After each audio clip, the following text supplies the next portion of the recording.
बहुत समय पहले की बात है। एक गांव में दयाशंकर नाम का एक लालची सेठ रहता था। वो गरीब किसानों को बहला फुसलाकर अपने खेतों में काम करवाता और उन्हें बिना पैसा दिए ही भगा देता। उनकी आगे तरह तरह की शर्तें रख देता। देखो अमन, ये लोग दिन रात दूसरों के खेतों में पसीना बहाते हैं, अपनी जान तक लगा देते हैं, फिर भी 2 वक्त की रोटी के लिए तरसते रहते हैं। और एक मैं हूं, आराम से सेठ बनकर इन पर हुकूमत करता हूं और आखिर में इनकी सारी मेहनत का फल अपने घर ले जाता हूं। सही कह रहे हैं सेठ जी। इन बेबस किसानों की मजबूरी का फायदा उठाना आपसे बेहतर कोई नहीं जानता। आपके इशारे के बिना तो इस गांव में एक पत्ता भी नहीं हिलता और हर खेत की फसल पर आखिरकार हक भी आपका ही बन जाता है। मैं गांव वालों और किसानों को ऐसी ऐसी शर्तों में बांध देता हूं कि आखिर में उनकी पूरी फसल मेरे ही हाथ लगती है। बताओ, मुझसे ज्यादा चालाक कोई है क्या? आखिर मेरी चालों के सामने इनकी औकात ही क्या है? हाँ सेठ जी, ये बात तो पूरे गांव में मशहूर है। आपकी चालाकी का कोई मुकाबला नहीं। आप अपनी शर्तों और दिमाग से किसानों की जमीन अपने नाम कर लेते हैं और फिर उन्हीं पर हुकूमत भी करते हैं। तभी वहां एक गरीब लाचार किसान कांपते कदमों से आगे आता है। उसकी आंखों में भूख और बेबसी साफ झलक रही होती है। वो हाथ जोड़कर सेठ जी से कहता है, सेठ जी, मैंने सुना है कि आप गरीब किसानों को जमीन ठेके पर देते हैं। मैं बहुत मजबूर हूं। मेरे पास अपनी कोई जमीन नहीं है और घर में खाने को भी कुछ नहीं बचा। अगर आप मुझे थोड़ा सा खेत दे दें तो मैं दिन रात मेहनत करके उसे उपजाऊ बना दूंगा और आपकी हर शर्त मानने को तैयार हूं। बस मेरे परिवार का पेट भर जाए। तभी सेठ मन ही मन मुस्कुराने लगता है और सोचता है, अच्छा मौका हाथ लगा है। एक और भोला किसान मेरे जाल में फंस गया। अभी से ऐसी शर्तें रखूंगा कि ये मना भी ना कर पाए और आखिर में इसकी पूरी फसल मेरे ही हाथ आए। मैं इसे अपना खेत दे दूंगा। ये दिन रात मेहनत करेगा और जब फसल तैयार होगी तो चालाकी से सब कुछ अपना बना। ठीक है, खेत तो मैं तुम्हें दे दूंगा, लेकिन मेरी कुछ शर्तें हैं। ध्यान से सुनो। तुम्हें दिन रात इस खेत में जी जान लगाकर मेहनत करनी होगी। कोई ढिलाई नहीं चलेगी और 6 महीने बाद जब फसल तैयार होगी तो उसका आधा हिस्सा मेरा होगा। ठीक है सेठ जी, मुझे आपकी शर्त मंजूर है। कागजी कार्यवाही होने के बाद अगले दिन रामू खेत में खेती करने के लिए पहुंच जाता है। चलो, सेठ जी से खेत तो मिल गया है। अब जी जान लगाकर खेती करनी होगी। शायद इस साल अच्छी फसल हो जाए। बस मेहनत में कोई कमी नहीं छोड़नी है ताकि मेरे हिस्से में भी कुछ अच्छा आ सके और मेरे घर में खुशहाली लौट आए। रामू दिन और रात एक कर देता है। दिन रात मेहनत करता है और फसल उगाता है, क्योंकि उसका बेटा बाहर पढ़ रहा था और घर में कुछ खाने को भी नहीं था। और कुछ महीनों बाद रामू की मेहनत रंग लाती है। उसकी फसल इतनी अच्छी होती है कि पूरे गांव में सबसे ज्यादा उपज उसी के खेत में होती है। खेत लहलहाते हैं और अनाज के ढेर लग जाते हैं। लगभग 10 बोरों में भरकर उसका अनाज तैयार हो जाता है। चलो भाई, इस बार तो फसल बहुत अच्छी हुई है। अगर इसमें से आधा सेठ भी ले जाएगा तो मेरे हिस्से में भी इतना तो आ ही जाएगा कि घर आराम से चल सके। और हाँ, अपने बेटे के लिए भी थोड़ा बहुत बचा लूंगा ताकि उसके लिए कुछ अच्छा कर सकूं। वहीं दूसरी ओर रामू की फसल की बात सेठ तक पहुंची। अरे सेठ जी, सुनते हो? इस बार सुना है कि रामू की फसल बहुत ही बढ़िया हुई है। पूरे गांव में सबसे ज्यादा अनाज उसी के खेत में हुआ है। अच्छा, सच में? ये तो बहुत ही अच्छी खबर है कि रामू की फसल इतनी बढ़िया हुई है। चलो खुद ही जाकर देख लेते हैं आखिर कितना अनाज हुआ है। इतना कहकर दोनों रामू के खेत की ओर निकल जाते हैं।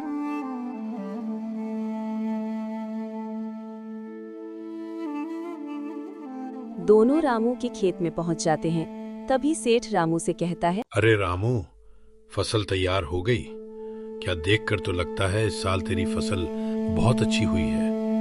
किस चीज की फसल लगाई थी तूने? मलिक, इस बार मैंने चावल की खेती की थी। मेरी मेहनत की वजह से अब की बार फसल बहुत अच्छी हुई है। मैं दिन रात एक कर दिया और सारा दिन इसी खेत में लग रहा। भगवान की कृपा से मेरी मेहनत के रूप में ये इतना सारा अनाज मिला है और मैं कतई भी कर दी है। अरे तेरी मेहनत का क्या ही बड़ा कमाल है। असली जादू तो मेरी इस उपजाऊ जमीन का है। तू मेहनत करे या ना करे, यहाँ फसल तो हर हाल में लहलहाएगी।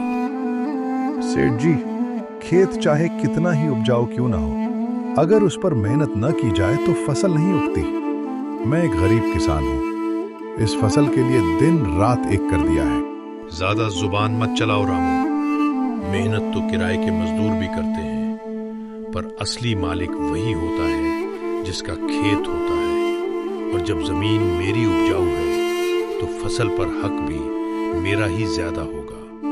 अब आधा नहीं, आधे से भी ज्यादा हिस्सा मैं लेकर जाऊंगा। इतना कहकर सेठ वहाँ से आधे से ज्यादा बोरी घर ले जाता है और रामू के लिए बस 2 बोरी छोड़ देता है। हे भगवान, मैंने इतनी मेहनत की, दिन रात खप गया इस खेत के लिए और बदले में बस इतनी सी फसल। धिक्कार है ऐसी किस्मत पर। प्रभु, कब होगा मेरा अपना खेत? कब मिलेगा मुझे भी मेरी मेहनत का पूरा फल? रामू और कर भी क्या सकता था। वो इस खेत में अपना जीवन काट रहा था, जहाँ उसे आधे से। कुछ दिनों बाद रामू का बेटा शहर से पढ़ाई करने के बाद वापस गांव आ जाता है। गांव की हालत और अपने घर की हालत देखकर उसे बहुत दुख हुआ। पिताजी, हमारे गांव और घर की ये हालत क्यों है? सब लोग इतने परेशान क्यों हैं? आखिर बात क्या है? बेटा, इस गांव की यही हकीकत है। हम जैसे गरीब किसान बस संघर्ष में जीते हैं। सेठ गए शंकर जैसे लोग हमारी मेहनत का फायदा उठाते हैं और हम दिन रात उनके खेतों में पसीना बहाते हैं। हमारे पास अपना कोई खेत नहीं, मेहनत पूरी हमारी और फायदा उनका। पिताजी, आप चिंता मत कीजिए, अब ये अन्याय नहीं चलेगा। मैं उसी सेठ दया शंकर की शर्तों में उसे फंसाऊंगा और उसी की चाल का जवाब उसी के अंदाज में दूंगा। हाँ बेटा, लेकिन संभल कर। वो सेठ दया शंकर बहुत चालाक और शातिर है। आप चिंता मत कीजिए पिताजी, अब मैं उसे ऐसा मजा चखाऊंगा कि वो भी याद रखेगा। अगले दिन मोहन दया शंकर सेठ के घर पहुंच जाता है। कहो मोहन, यहाँ कैसे आना? सेठ जी, पिताजी के जगह पर इस बार मैं खेती करूंगा। मुझे ठेके पर कुछ जमीन चाहिए। बहुत अच्छा, बहुत अच्छा। पर तुम पढ़ाई लिखाई छोड़कर खेती करोगे? अभी तुम्हारी उम्र कम है, पढ़ाई लिखाई करो। खेती तुम अभी नहीं संभाल पाओगे। नहीं सेठ जी, पढ़ाई लिखाई तो मैंने की है, लेकिन मैं एक गरीब किसान का बेटा ही हूँ। खेती करना मेरा धर्म है और मैं वही करूंगा। चल ठीक है, मान लेता हूँ। वैसे भी आजकल सब लोग पढ़ाई लिखाई करके बेरोजगार घूमते हैं और आखिर में मजदूरी ही करनी पड़ती है। आपका बहुत बहुत धन्यवाद सेठ जी, आपकी मेरे ऊपर बहुत कृपा हुई है। शुक्रिया मुझे ठेके पर जमीन देने के लिए। अरे शुक्रिया बाद में करना, पहले तुम मेरी शर्तें और नियम तो सुन लो बच्चे, फिर बाद में मत कहना कि बेईमानी कर रहा हूँ। हाँ सेठ जी, आप अपने शर्तें और नियम बता दीजिए। और कैसी शर्तें? ये तो भी बच्चा है, खेती के बारे में क्या जानता होगा। इसका पिता चावल की खेती करता था, ये भी वही करेगा। इस ऐसी शर्त बताऊंगा कि इसकी पूरी फसल मेरी हो जाएगी। ठीक है मोहन, तो सुनो, जितना तुम फसल लगाओगे उसका आधा हिस्सा मेरा होगा, और हाँ, ऊपर की फसल मेरा होगा और नीचे का तुम्हारा। बोलो, मंजूर है? ठीक है सेठ जी, मुझे आपकी शर्त मंजूर है। मैं कल से ही खेती करना चालू कर देता हूँ। अगले ही दिन से मोहन खेतों में काम करना शुरू कर देता है।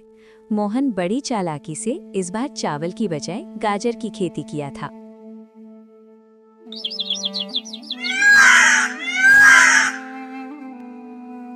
कुछ महीनों बाद गाजर की फसल तैयार हो गई। अब मोहन अपने खेत से गाजर निकलने लगा।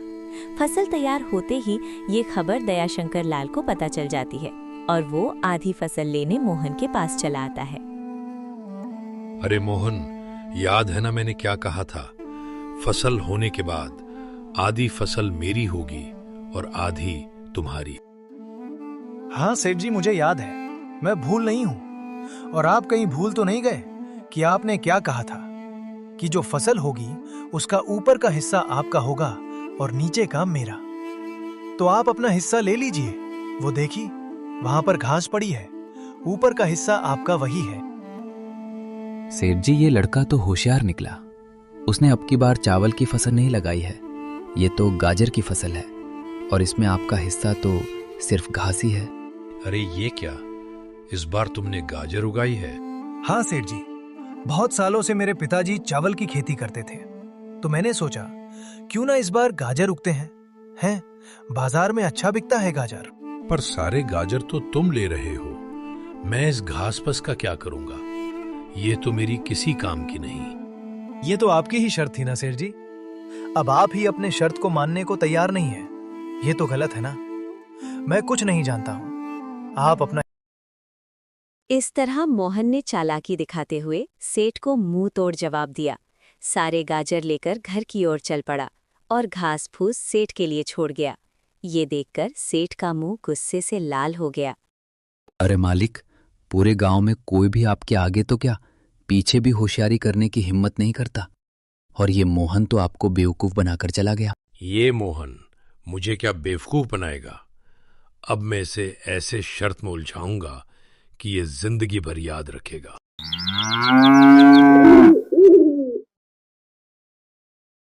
कुछ दिनों बाद सोहन फिर दयाशंकर सेठ के घर आता है। कहो सोहन, इस बार कैसे आना हुआ तुम्हारा? सेठ जी, मुझे फिर से ठेके पर जमीन चाहिए। आप मुझे ठेके पर जमीन देंगे? जमीन तो मैं तुम्हें दे दूंगा, लेकिन इस बार मेरी शर्तें सुन लो। इस बार नीचे की फसल मेरी होगी और ऊपर की फसल तुम्हारी होगी। इस बार कोई चलती नहीं चलेगी, तुम्हारी। ठीक है सेठ जी, तुम्हें कल से खेती करना चालू कर देता हूँ। इतना कहकर सोहन वहां से चला जाता है। विशाल खेत में खेती करने लगता है और मन ही मन सोच रहा था कि इस बार सेठ को फिर से बेवकूफ बनाना है। वो इस बार चावल की खेती करने वाला था।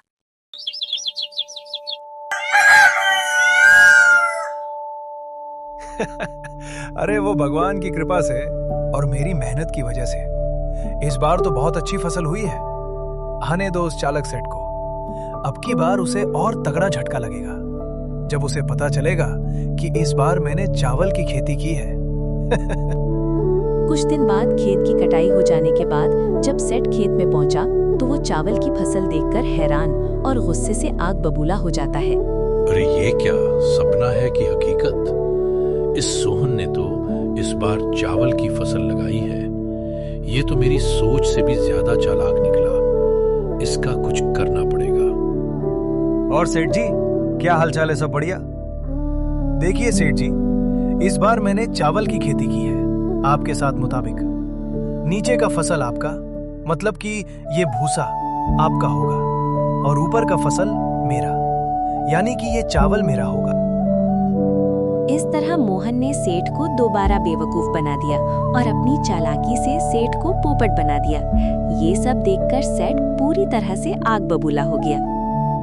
अरे सेठ जी, इस बच्चे का दिमाग तो देखिए आप। जैसे इतने बड़े चालबाज को बेवकूफ बना दिया आप, तो सबसे चालाकी करते थे इसने आपको ही टोपी पहना दी।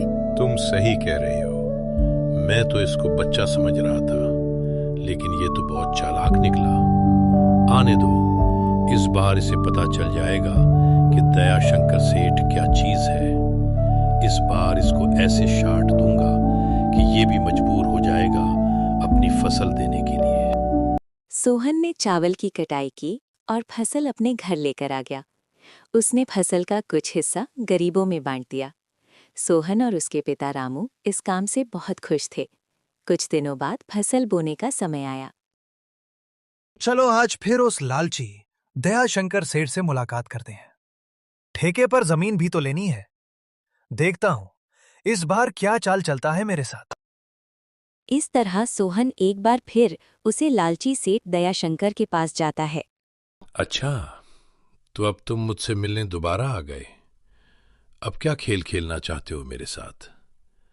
देखो, तुम बच्चे हो, बच्चे की तरह रहो। बड़े बनने की कोशिश मत करो, ज्यादा चालाक बनने की कोशिश मत करो। मैं भी एक सेठ हूं। मुझे चालाकी नहीं आती सेठ जी। मैं तो एक गरीब किसान का बेटा हूं। चालाकी तो आप लोगों को आती है, जो गरीब किसानों से मेहनत करवाकर उन्हें बिना पैसे दिए ही भगा देते हैं, उनका फायदा उठाते हैं। अपने मुंह पर लगाम लगा बच्चे। तुझे पता भी है तू क्या बोल रहा है? कि तू भूल रहा है कि मैं इस गांव का सेठ हूं। यहां पर जो काम करने आया है वो कर, उस काम के बारे में बात कर। फालतू का ज्ञान मुझे मत बताओ। ठीक है सेठ जी, तो काम के बारे में बात करते हैं। मुझे इस बार भी खेती करने के लिए आपकी जमीन ठेके पर चाहिए। तो आप ही बता दीजिए कि इस बार आपकी क्या शर्त है। शर्त तो है बच्चे। इस बार की मेरी शर्त ध्यान से सुनो। इस बार जो तुम फसल लगाओगे उसमें से ऊपर और नीचे का हिस्सा मेरा होगा। बोलो, शर्त मंजूर है? हाँ सेठ जी, मुझे आपकी शर्त मंजूर है। मैं हर बार आपका शर्त माना है, इस बार भी मानूंगा। अच्छा ठीक है, तो अब मैं चलता हूं। अगली सुबह सोहन फिर से खेती करने लगता है और वो इस बार केले की खेती करने वाला था। बेटा सोहन, इस बार खेत में कौन सी फसल लगाई है तुमने? पिताजी, मैं इस बार केले की खेती लगाई है। पिताजी, इस बार खेती अच्छी हुई है। इस बार भी बढ़िया मुनाफा होगा। तुम ऐसे ही मेहनत करते रहो बेटा। मेहनत और ईमानदारी दिल में होनी चाहिए। दुनिया की कोई भी चालाकी तुम्हें तोड़ नहीं सकती। बस ईमानदारी को कभी मत छोड़ना और मेहनत से कभी मत भगाना। कुछ दिनों बाद चालक, सेठ और अमन दोनों सोहन की खेत देखने आने लगे। सेठ जी, इस बार तो सारी फसल आपकी ही है। आपने ऐसा शर्त दिया है कि सोहन का सर चकरा जाएगा। फसल का ऊपर का हिस्सा भी आपका और नीचे का हिस्सा भी आपका। वो सोहन करेगा तो क्या करेगा? ठीक कह रहे हो अमन। इस बार मैंने बहुत सोच समझकर शर्त रखी थी। मैंने ऐसा तीर छोड़ा है कि सोहन कहीं भागकर भी नहीं बच सकता। वो दोनों बात करते करते जैसे ही सोहन के खेतों में पहुंचते हैं। अरे सेठ जी, सोहन तो आपके सोच से भी ज्यादा चालाक और शातिर निकला। जरा देखिए किस चीज की खेती की है उसने। अरे ये क्या, इस बार उसने केले की खेती की है। अब बताओ, मेरे हिस्से में तो सिर्फ ऊपर और नीचे का ही फसल आएगी। इसका मतलब इस बार भी घास और घूस और उसके हिस्से में केले ही केले। मतलब कि इस बार में फिर बेवकूफ बन गया। मानना पड़ेगा, इस किसान के बच्चों में दिमाग है और चालक भी बहुत है।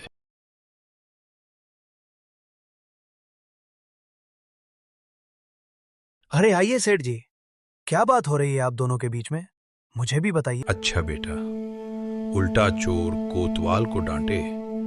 तुमने मुझे इस बार भी बेवकूफ बना दिया। मैं आपको क्या बेवकूफ बनाऊंगा सेठ जी?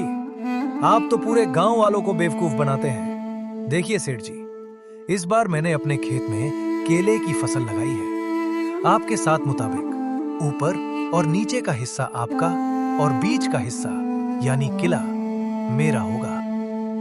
अरे ओ किसके गरीब बेटे, अपनी जबान को लगाम दे। सेठ जी से जबान लड़ना माना है, सेठ जी से होशियारी करता है। तुझे पता नहीं है सेठ जी हमारे धोखाधड़ी में सबके बाप हैं। ये खेत भी हमारा है और ये फसल भी हमारी है, तो कुछ नहीं कर सकता हमारा। हमने बहुत से गरीब किसानों को ठगा है, उनकी जमीन हथियाई है। शायद ये हमारी ही करने का फल है। आज पहली बार किसी ने मुझसे लड़ने की हिम्मत की है। इस लड़के ने हमारी आंखें खोल दी। मैं अब उन सारे किसानों का जमीन वापस कर दूंगा जिसका मैं लिया था। सेठ जी, आपने बहुत अच्छी बात कही है। एक किसान अपना सारा जीवन एक जमीन पर ही बिता देता है।